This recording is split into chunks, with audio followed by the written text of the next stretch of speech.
everybody. Good afternoon. Hello, hello. Hello. Here we are. Good afternoon and welcome to our usual Thursday tea time. Another tea time with Giulia and Paolo. Yes, we are still here and we are going to talk about amazing news about our games. So be prepared. And first news is about Distant Wars 2. Yeah, we are very close to we are really close. release. Only 2 weeks left. So have you ordered it? Did you pre-order it? Did you pre-order? Yeah, of course. Okay. Yeah, be prepared to play with it on March 10th. And since we are really close to the release, we are going to talk more about the mechanics of the game. We have prepared some tutorials for you. The first one has been released this week, and it's a tutorial about the economy in Distant Wars 2. You will have the possibility to look at our tutorials on our channels, on YouTube, on our channels in general, so follow our channels, and we can see together the first tutorial about economy in Distant Wars 2. So here you have.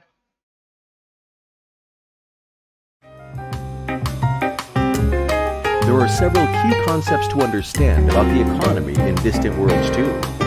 First, it is divided into a state economy and a private or civilian economy. The private economy can be guided, enabled, and protected by the state, which is you as the player, but you are not able to fully control it. The wealth of your empire rests on the foundation of your colony worlds, where your people live. In order to be able to afford to expand to new worlds and allow those worlds to grow and prosper, you first need to make sure they have good access to resources. As the state, you can guide the creation of an extensive resource mining economy. That's based around private mining stations and mining ships that extract resources from all over the galaxy, which are then transported by your civilian freighters back to your spaceport hubs and your populated worlds. There are many resources, but they come in 3 main types. Construction resources, which are required to build things, and also are important for your colonies to grow. Reactor fuel, which is critical for faster than light travel through the galaxy, and thus the continued functioning of your star lanes. Luxury resources, which are important for the development of your colonies. Looking at a populated colony world, the population level is very important in distinguishing a starting frontier colony with few people from a self-sustaining world. We can see that your population has a growth rate. In order for that growth rate to be optimized, your colony needs abundant access to construction resources and a healthy credit cash flow to fund extra infrastructure and growth. The second key part is the development of a colony, which in combination with your population determines the economic output of each world. Worlds with low development produce less revenue. Your population contributes development, but you also need to ensure a colony world has access to a wide variety of luxury resources in abundant quantities. This will primarily increase development, but also happiness and growth. You can also see corruption, which in DW2 means the absence of state control, and defines how much of the economic output created by your private citizens on that world is within your reach as the state. The tax rate on that remaining output determines the state revenues for that world, but can also negatively influence your colony happiness. If you set up a good resource economy and protect it with your military ships and stations, and make sure your freighters can transport resources without being attacked or inhibited, your population will grow, your revenues will increase, and along with that, your state income will rise. If you fail to protect your economy, you may face shortages and economic declines, which may force you to seek new sources for those resources or solve the problems that created the shortage in the first place.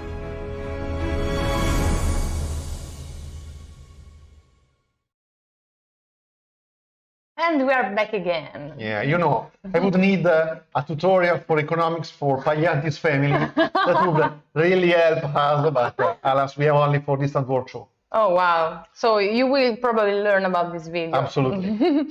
Okay, so let's talk more about Distant Worlds 2 because we have other many interesting things for you. We are going to show you in the following weeks also some of the factions that will be playable inside Distant World 2. And today we are going to make you see the first 2 factions. Are you ready? Bruno will show you the pictures. The first one is the Actarians. Wow, love it. And this is one of the first factions. You can learn more about them inside the news on our website. So go on our website and have a look, read it. And the second faction is the Mortales. And also they are really, really amazing. Scary. Scary, but amazing. It's amazing, scary. Wow. Also about them, you can learn on our website. So go and have a look. Our Francesco has posted the news inside the chat. Actually, those two factions were the faction active on the preview code we sent around in the last weeks to influencers and media. Yeah. Now you can see, as we told last week, there are hundreds of videos from many influencers and media that had played the preview code. That those two factions were the only one that were completely ready. And so now we are expecting the review code to be ready in a week or so. So we are getting very close to the final game, and Eric and his team are working hard to deliver the best version possible. And so stay tuned, because probably in a week you will see again videos from influencers and from media about the full game and all the factions. And on March 10th, you will be able to play with it too. So be prepared. Let's go on. We have other news about our another of our amazing games that you know is the favorite from Paolo. Yeah, it's one of the reasons why I work for Slitherine, actually. Master of Magic. We have published this week another their diary that will focus on the spells and the role of magic inside the Master of Magic game. You know that there will be 200 unique spell types inside the Master of Magic? Absolutely. Wow. Because we have 5 schools of magic, like in the original. Yeah. And when you begin the game, you can select, as in the original, the leader of your faction can be an hero that is already pre-made, or you can build your own character, choosing the books for the magics. So you can have, for example, a mage that is specialized in black magic with all the books and special rare spells in that school, or you can have a mix of them. Yes, and this is the first screenshot that we are going to show you today. We have some new screenshots. You can also find other screenshots inside the news published in our website. So go and have a look also on this. This is a screenshot of the new menu screen. Really, really beautiful, beautiful colors. And let's go on to the other screenshot. That is a screen of the spell book. In this case, it's a powerful summoning spell. Wow, do you like it? The incarnation. Yeah, actually, like in the original, you can see you have the school of magic on the left side. You can select the schools. For example, there is the red one, or the life magic, that is the white with a hank. And in your books, you have the spells that you have learned, that your character can cast. And there are a lot of different spells. For example, you can have spells for combat, or for enhancing your towns, and so on. And since Edmond snapped it, yes, those are the cookies from you. We have Edmond already eaten all of them, but these are the remaining ones. They are cinnamon ones, so we really like it. And so thank you, Edmond, for the present. They're perfect with tea. Absolutely. I think. Okay, let's go to the other screenshots. Is a screen of the unit details of said summon. So the one that we were watching before. And the last screenshot is a screen of a battle. So you will see a screen of a battle in a battle involving lots of different summons. So yeah, because you know, when you fight a battle in Master of Magic, you can choose to do the automatical battle. So you just hit one button and see what happens with your units and to the enemy ones. Yeah. Or otherwise, you can fight the battle in a turn-based system, like, for example, in Panzer Corps, for example. Okay. And so you deploy your units, and you can control them on the field. And this is very good, especially when you are in difficulties, because if you are a good player, you can win battles that normally with automatical battles you can lose. Wow. So I normally play the original I played and play because I still play it, the original Master of Magic always using these battles because it's more fun. I mean, Yeah, because of course. every battle is every fight is a battle, a turn-based battle that is like a chess game. So it's Wow, really really much better. interesting. Yeah, I'm looking forward to play with it when it will be released. Actually, I shouldn't tell you, but sometimes I play the internal version, so I feel privileged for that. But anyway, yes, as soon as the game will be out, I will have to ask Marco for a week off to play Of at course. home. And you have to show me how to do because I want to learn this game. It's Okay. really, really interesting. Okay, but let's go on. We have other news for you. We have published the first dev diary for WeGo World War II Stalingrad. And we have also a screenshot of this WeGo World War II, which is the meaning of WeGo. I didn't know that is simultaneous turn system. Maybe you already guys. You did know. your homework. Yeah, I did. Okay, I'm improving. And so this is the new screenshot. You will find it in the dev diary, first dev diary, for this new game that is from developer Brian Kelly, that is also the author of Desert War 4042. So, Exactly. wow, amazing. But let's go on. We have, of course, as every week, an amazing sale ready for you on our website, Games of the Week. You will get 30% off on all the games that got old this week, because also games got old.